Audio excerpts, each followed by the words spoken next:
Assalamualaikum warahmatullahi wabarakatuh. Selamat pagi dan salam sejahtera untuk kita semua.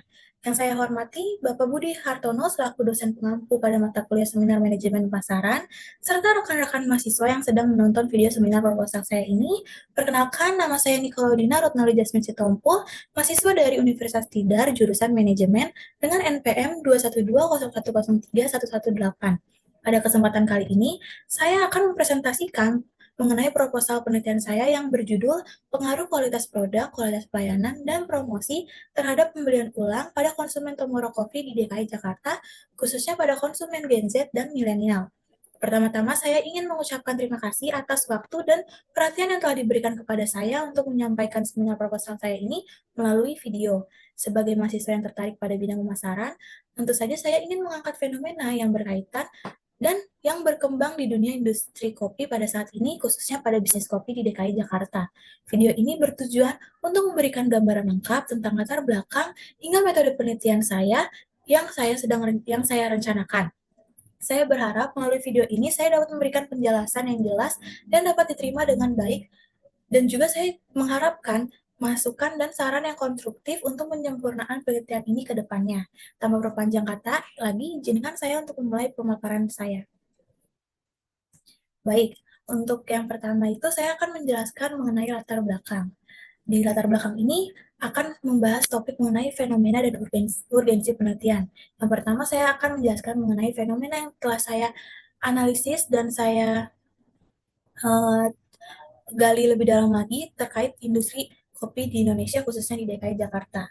Yang pertama itu ada di mana fenomena dimulai dari Indonesia merajai pasar kopi modern di Asia Tenggara pada tahun 2023. Menurut Momentum Walk, pada tahun 2023, nilai pasar kopi modern Indonesia mencapai sekitar 947 juta US dollar, di mana setara dengan 27,7% dari total pasar kopi modern di Asia Tenggara yang bernilai 3,4 miliar US dollar pada tahun 2023 lalu.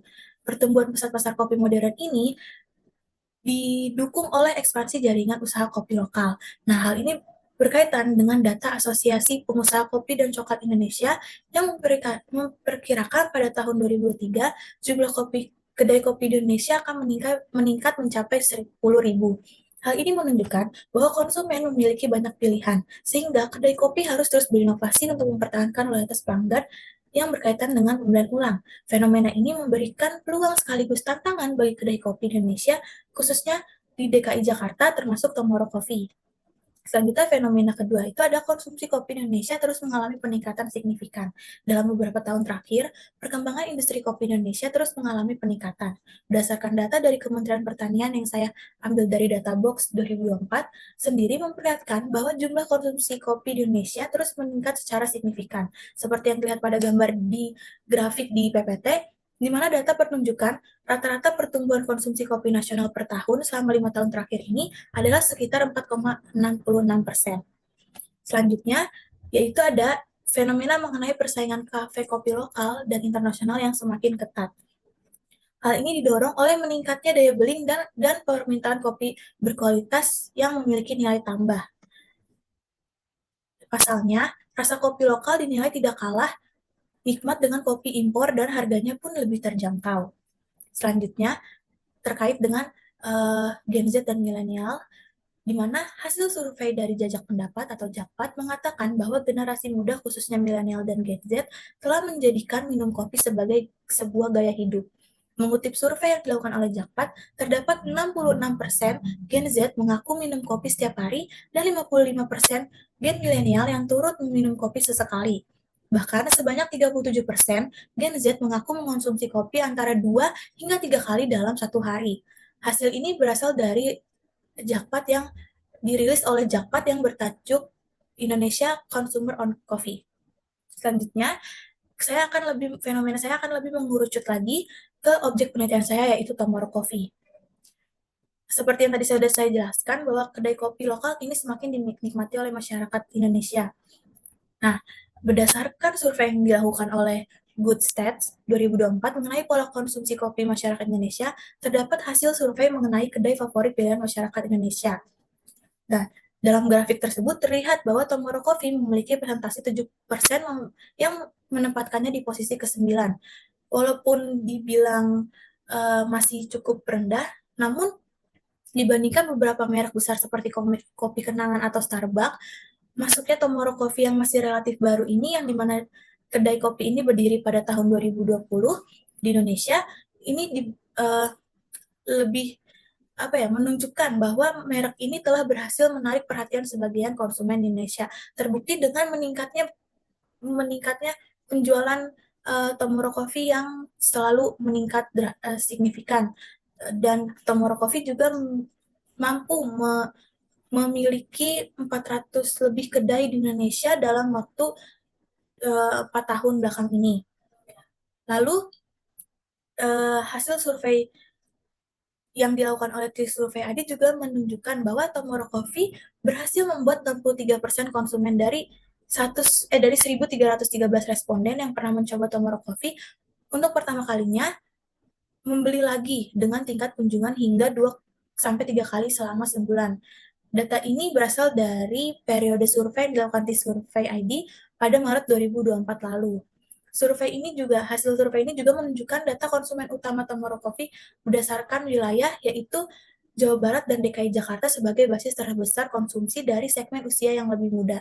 Data ini mengindikasikan bahwa mayoritas konsumen Tomorrow Coffee berasal dari generasi muda, yaitu Gen Z dan Gen Milenial, yang secara kolektif mencapai 76% dari total konsumen responden yang 1.313 tadi. Selanjutnya, setelah lihat dari fenomena ini, penelitian ini penting dan relevan karena fokus penelitian ini itu adalah untuk menyelidiki dampak kualitas produk, kualitas pelayanan, dan promosi terhadap pembelian ulang, khususnya di Tomorrow Coffee, terutama pada konsumen Gen Z dan milenial. Di sini organisasi penelitian saya itu uh, menitik beratkan ke perilaku konsumen dalam melakukan pembelian ulang menjadi salah satu indikator penting dalam keberhasilan bisnis, terutama di industri kopi yang saat ini semakin kompetitif, seperti Tomorrow Coffee. Dengan meningkatnya jumlah pesaing dan preferensi konsumen yang terus berubah, penting bagi perusahaan untuk memahami faktor-faktor yang mempengaruhi loyalitas pelanggan dalam pembelian ulang. Penelitian ini juga relevan dalam konteks yang lebih luas karena memberikan wawasan strategis bagi pelaku usaha untuk mempertahankan pelanggan sekaligus berkontribusi pada pengembangan teori pemasaran yang dapat diterapkan di sektor lainnya. Selain itu, hasil penelitian ini juga dapat menjadi referensi bagi bisnis lokal, terutama Tomorrow Coffee, dalam meningkatkan daya saing mereka di tengah dinamika pasar yang terus berkembang. Karena menurut penelitian yang sudah saya baca, penelitian dari Yuen dan Chan 2010 itu, di mana mempertahankan seorang pelanggan lama ini akan jauh lebih murah dibandingkan dengan menarik pelanggan yang baru, di mana hal ini akan meningkatkan profitabilitas dari perusahaan tersebut, khususnya Tomorrow Coffee. Penelitian ini juga penting dilakukan untuk memberikan dampak positif bagi Tomorrow Coffee agar dapat meningkatkan keunggulan kompetitif, yaitu kemampuan yang diperoleh melalui karakteristik dan sumber daya suatu perusahaan untuk memiliki kinerja yang lebih tinggi dibandingkan perusahaan lain pada industri atau pasar yang sama. Dan diharapkan juga penelitian ini dapat membantu perusahaan dalam mengidentifikasi elemen yang membangun loyalitas pelanggan. Selanjutnya, saya akan membahas mengenai penelitian terdahulu yang sudah saya baca. Di sini saya sudah mendapatkan 15 penelitian terdahulu, termasuk yang nasional dan internasional, di mana di kualitas produk, di penelitian terdahulu yang membahas tentang kualitas produk terhadap pembelian ulang ini, saya mendapatkan 5. Yang pertama itu ada peneliti Virus Akbar Ali Mokoginta yang menyatakan bahwa hasil penelitian menunjukkan bahwa kualitas produk memiliki pengaruh terhadap niat beli ulang pelanggan. Selanjutnya ada penelitian dari Devina Dalilati, Prabarini, dan Sumiati juga Margono Setiawan, di mana hasil penelitian tersebut menunjukkan bahwa kualitas produk berpengaruh signifikan terhadap niat pembelian ulang pelanggan. Namun, di peneliti dari Hana Rusnovia dan Lina Aryani ini, hasil penelitian menunjukkan bahwa kualitas produk tidak berpengaruh signifikan terhadap pembelian ulang. Lalu ada juga penelitian dari Sylvia Turkiah Moh Agung Suryanto, di mana hasil penelitian menginterpretasikan bahwa kualitas produk berpengaruh terhadap putusan pembelian ulang di kedai kopi PPS Coffee Time. Dan juga ada penelitian internasional yaitu Lee Soo-min Kim Ha Kyun, di mana dalam penelitian tersebut menghasilkan menghasilkan penelitian yang terhadap kualitas pelayanan yang mempengaruhi pembelian kembali konsumen kopi. Penelitian terdahulu ini saya kaitkan objek penelitiannya berkaitan langsung dengan objek penelitian saya yang masih seiras dengan objek penelitian saya. Ya, lalu ada penelitian terdahulu dari kualitas layanan terhadap pembelian ulang. Yang pertama itu ada dari Budi Lestari dan Bu Ivo Novitanitias, di mana hasil penelitian tersebut menunjukkan bahwa variasi produk dan kualitas pelayanan berpengaruh signifikan secara simultan terhadap minat beli ulang konsumen. Lalu ada juga dari peneliti Putri Tresna Mardiana, Oktora Yogisari yang di mana hasil penelitiannya itu menunjukkan bahwa kualitas pelayanan berpengaruh signifikan terhadap minat beli ulang terhadap coffee shop Ben Soler. Namun ada peneliti dari Septi Aji Prabowo yaitu tahun 2018 yang mengatakan bahwa hasil menunjukkan bahwa kualitas pelayanan tidak berpengaruh signifikan terhadap minat beli ulang. Begitu juga dengan peneliti Hesti Yuliana dan Acarina Pratiwi yang dimana hasil penelitiannya menunjukkan bahwa kualitas pelayanan tidak berpengaruh signifikan terhadap minat beli ulang. Lalu di sini ada satu jurnal internasional dari Prazawal Raisaili dan Nites Kumarsyah juga Bibai Adhikari, di mana studi tersebut mengidentifikasikan keandalan sebagai dimensi terpenting yang menentukan minat pembelian ulang pelanggan, diikuti oleh dimensi nyata, jaminan, dan daya tanggap dan empati yang menempati peringkat rendah. Lalu selanjutnya ada peneliti terdahulu yang membahas tentang promosi terhadap pembelian ulang. Yang pertama itu ada Brian Johar Ilham Alam dan Sugeng Purwanto, di mana teman penelitian ini menunjukkan bahwa promotion mempunyai pengaruh yang signifikan terhadap repurchase intention pada pelanggan Starbucks di Surabaya. Lalu ada peneliti FC Trismelia dan Jane Frisi Hite, di mana hasil penelitian menunjukkan bahwa promosi berpengaruh signifikan dan positif terhadap variabel minat beli ulang. Lalu ada penelitian dari Satria Mirsya, Avandi Nasution, dan Norberta yang mengatakan bahwa hasil penelitiannya menunjukkan bahwa promosi tidak berpengaruh signifikan terhadap minat beli ulang. Lalu ada peneliti Suci Destrianti, Mas Dera Wijaya, dan Andre N. Rahmato, di mana hasil penelitian menemukan bahwa promosi mampu mendorong minat beli ulang secara signifikan. Lalu ada peneliti internasional, yaitu ada Akharpun Pratasuk dan Sunanta Ganzensan yang hasil penelitiannya menunjukkan bahwa promosi sangat penting untuk mengembangkan niat pembelian ulang pelanggan. Nah, dari hasil beberapa penelitian terdahulu itu terdapat ketidakkonsistenan hasil atau kesenjangan di mana terdapat perbedaan hasil akhir dari penelitian tersebut, di mana hal ini akan bisa menjadi gap research bagi penelitian saya. Lalu selanjutnya ada kriteria sampel. Berdasarkan Sugiano dalam bukunya, sampel adalah suatu bagian dari keseluruhan serta karakteristik yang dimiliki oleh sebuah populasi. Tujuan dari pengambilan suatu sampel adalah untuk meminimalkan biaya dan juga memudahkan penelitian. Selain itu, penggunaan suatu sampel dalam suatu penelitian dapat membuat pengumpulan dan pengolahan data semakin lebih cepat yang dapat menguntungkan peneliti. Nah, dari penjelasan yang tadi sudah saya jelaskan, dapat disimpulkan bahwa sampel merupakan penyederhanaan yang akan mewakili jumlah populasi. Semakin besar sampel, maka semakin akurat hasilnya. Lalu kriteria sampel yang saya ambil di sini ada 5. Yang pertama itu konsumen yang berusia 17 hingga 40 tahun, laki-laki maupun perempuan. Alasannya itu karena rentang usia ini mencakup generasi Z, yaitu 18 sampai 26 tahun, dan milenial yaitu 27 sampai 40 tahun, yang merupakan fokus utama penelitian saya. Generasi ini umumnya aktif di media sosial dan lebih responsif terhadap promosi digital dan memiliki karakteristik unik dalam preferensi konsumsi, terutama di segmen kopi. Lalu kriteria selanjutnya adalah berdomisili di DKI Jakarta. Alasannya ya karena penelitian ini difokuskan pada konsumen di wilayah DKI Jakarta, yang dimana Tomorrow Coffee memiliki banyak cabang di DKI Jakarta ini. Responden juga harus berdomisili di Jakarta untuk memastikan mereka memiliki akses yang realistis ke gerai Tomorrow Coffee di Jakarta. Lalu selanjutnya, kriteria yang ketiga, konsumen telah melakukan pembelian lebih dari 3 kali dalam 6 bulan terakhir di Tomorrow Coffee. Nah, alasannya itu fokus pada pembelian ulang Fokusnya itu karena pada pembelian ulang sehingga partisipan harus memiliki pengalaman membeli produk Tomorrow Coffee lebih dari satu sekali untuk memberikan data relevan terkait kepuasan produk, pelayanan, dan promosi. Lalu yang keempat, kriterianya ada konsumen yang sudah memiliki pengalaman sendiri berbelanja langsung atau online di Tomorrow Coffee. Alasannya karena penelitian yang menilai kualitas pelayanan dapat mempertimbangkan pengalaman pelanggan baik secara langsung maupun online karena layanan dalam kedua situasi ini mungkin berbeda.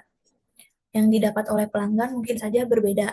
Nah, selanjutnya ada kriteria kelima, itu ada konsumen pernah mengikuti promosi atau menggunakan program loyalitas dari Tomorrow Coffee, kayak misalnya diskon atau voucher, kayak gitu, kayak semacam promosi penjualan. Nah, alasannya karena mengetahui dampak promosi secara langsung merupakan pengalaman yang nyata dari responden atau konsumen yang telah memanfaatkan program tersebut. Lalu selanjutnya, saya akan menjelaskan mengenai gap penelitian atau research gap. Berdasarkan adanya research gap yang bisa saya jelaskan di sini, yang bisa yang saya dapatkan dari penelitian terdahulu itu karena berdasarkan adanya ketidakkonsistenan atau kesenjangan hasil peneliti terdahulu yang menjadi dasar penelitian ini. Lalu juga ada fenomena yang telah diamati oleh peneliti terhadap pengaruh kualitas produk, kualitas layanan, dan promosi terhadap pembelian ulang perlu diteliti lebih lanjut. Lalu yang selanjutnya itu ada meskipun banyak peneliti tentang pembelian ulang, namun penelitian sebelumnya cenderung membahas variabel kualitas produk, kualitas pelayanan, dan promosi secara terpisah. Penelitian yang mengkaji ketiga faktor ini secara simultan atau bersamaan untuk menentukan mana yang paling dominan dalam mempengaruhi pembelian ulang konsumen Tomorrow Coffee itu masih jarang ditemui.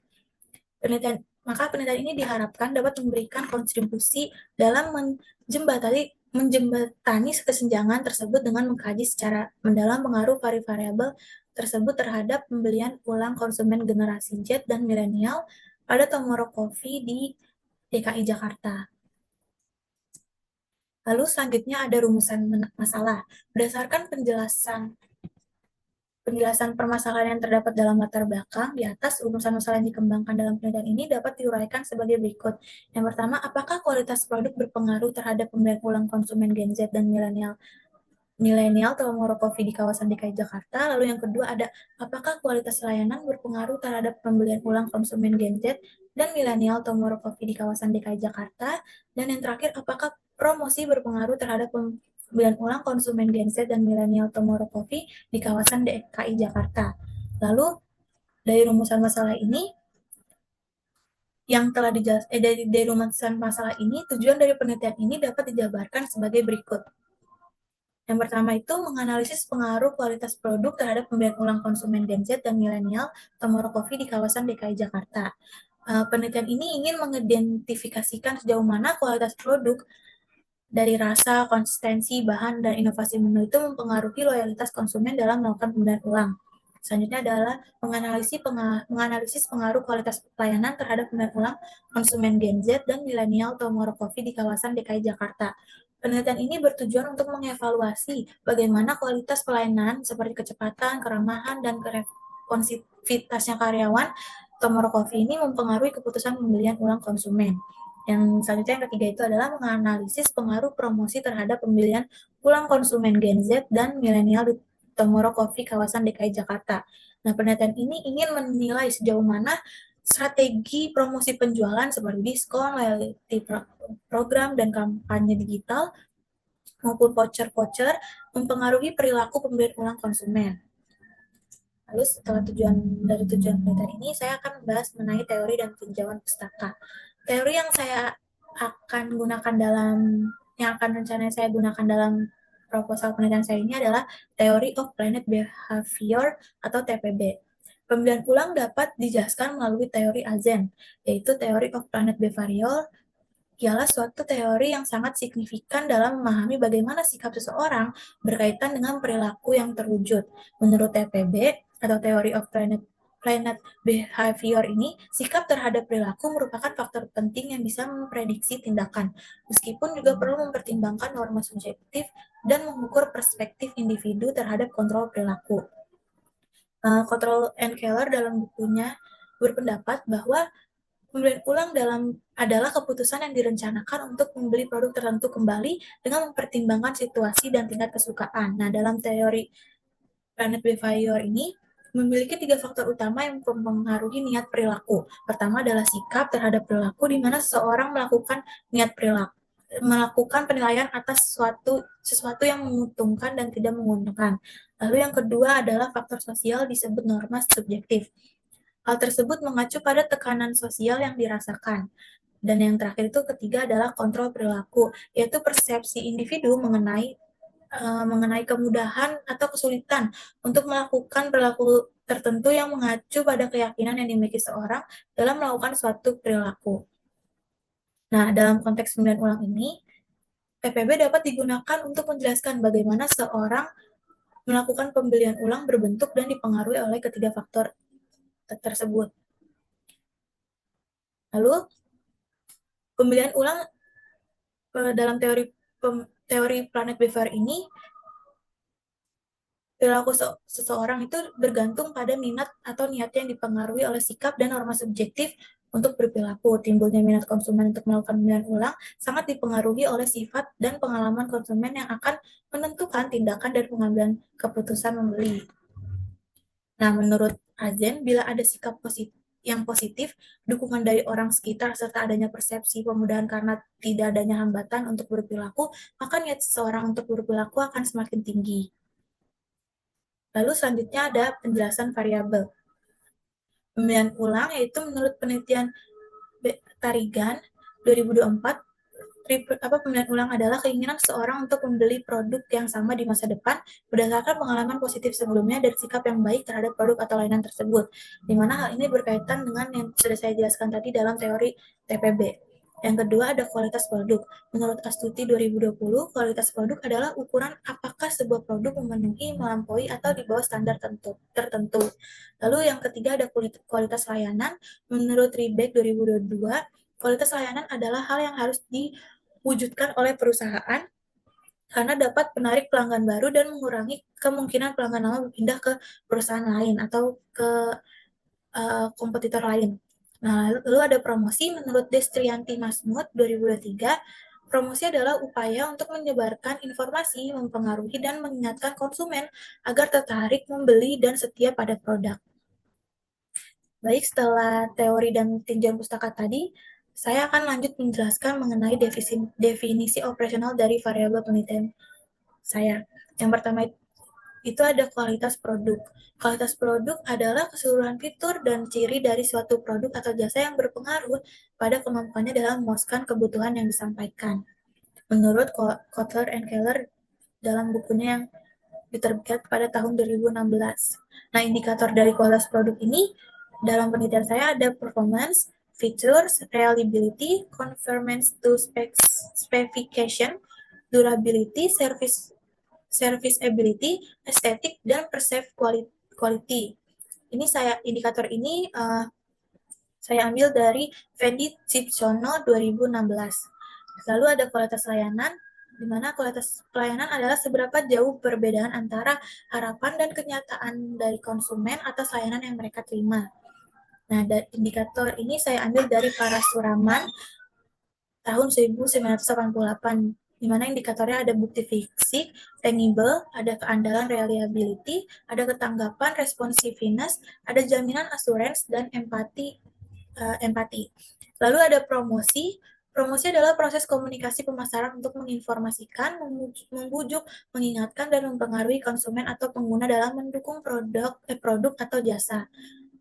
Lalu di indikator dari promosi ini saya ambil dari Ernest Tivita 2016, yaitu ada yang pertama ada indikator advertising atau periklanan, lalu ada sales promotion atau promosi penjualan, lalu ada personal selling atau penjualan perseorangan, lalu ada public relation atau hubungan masyarakat, dan direct marketing atau penjualan langsung.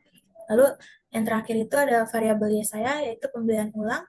Minat pembelian ulang merupakan keinginan dan tindakan pelanggan untuk membeli ulang suatu produk akibat adanya kepuasan dan keinginan yang terpenuhi dari suatu produk. Indikator dari pembelian ulang ini saya ambil dari Purnamawati 2020, di mana indikator tersebut ada minat transaksional, minat referensial, minat preferensial, dan minat eksploratif. Lalu setelah definisi operasional dari variabel penelitian saya akan menjelaskan mengenai kerangka teori. Di sini ada uh, gambar mengenai hubungan antara variabel X dan variabel Y dalam penelitian yang saya rencanakan, yaitu ada kualitas produk sebagai X1. Variabel ini menggambarkan pengaruh kualitas produk terhadap variabel dependen. Lalu ada kualitas layanan X2, variabel ini juga menggambarkan pengaruh kualitas layanan terhadap variabel dependen. Dan yang terakhir ada promosi sebagai X3, variabel ini menggambarkan pengaruh promosi terhadap variabel dependen. Dan variabel dependen ini yaitu ada pembelian ulang. Variabel ini menggambarkan keputusan atau tindakan pembelian ulang oleh konsumen yang menjadi hasil dari pengaruh variabel-variabel independen sebelumnya. Nah, hubungan dari hipotesis dari ketiga variabel independen ini, itu ada yang hipotesis pertama menguji pengaruh kualitas produk X1 terhadap pembelian ulang, yang kedua ada menguji pengaruh kualitas layanan terhadap pembelian ulang, dan yang hipotesis ketiga menguji pengaruh promosi terhadap pembelian ulang. Lalu slide selanjutnya adalah metode penelitian. Nah, desain penelitian saya yang akan digunakan dalam penelitian ini adalah penelitian kuantitatif. Menurut Sugiono, penelitian kuantitatif berdasarkan kepada filsafat positivisme, di mana data yang dikumpulkan berupa angka dan dianalisis menggunakan statistik untuk menguji hipotesis dan menarik kesimpulan. Metode ini bersifat deskriptif dan cenderung menggunakan pendekatan induktif, dan dengan fokus pada pengukuran serta analisis hubungan sebab akibat antar variabel. Nah, penelitian kuantitatif umumnya dilakukan pada populasi atau sampel tertentu yang dilakukan secara random dengan data yang dikumpulkan melalui instrumen penelitian untuk menghasilkan analisis yang objektif dan terukur. Nah, penelitian kuantitatif juga digunakan untuk menguji suatu teori yang sudah disusun pada penelitian terdahulu, dan apakah teori tersebut sudah benar atau salah, dan biasanya data yang diteliti berupa angka. Nah, tujuan penelitian kuantitatif ini adalah mengembangkan dan menggunakan model matematis, teori, dan atau hipotesis yang berkaitan dengan fenomena alam. Nah, metode pengumpulan data yang digunakan dalam penelitian ini akan menggunakan kuesioner dengan menggunakan Google Forms kepada responden yang berkunjung di kedai Tomorrow Coffee di DKI Jakarta. Nah, data kuesioner yang sudah dikumpulkan nanti akan diukur menggunakan skala Likert yang terdiri dari 5 pilihan dengan skor 1-5. Lalu selanjutnya ada teknik sampling. Dalam penelitian ini, sampel diambil melalui teknik non-probability sampling dengan metode purpose sampling. Alasan memilih sampel dengan menggunakan purpose sampling dikarenakan tidak semua sampel memiliki kriteria yang sesuai dengan yang peneliti tentukan di kriteria sampel sebelumnya.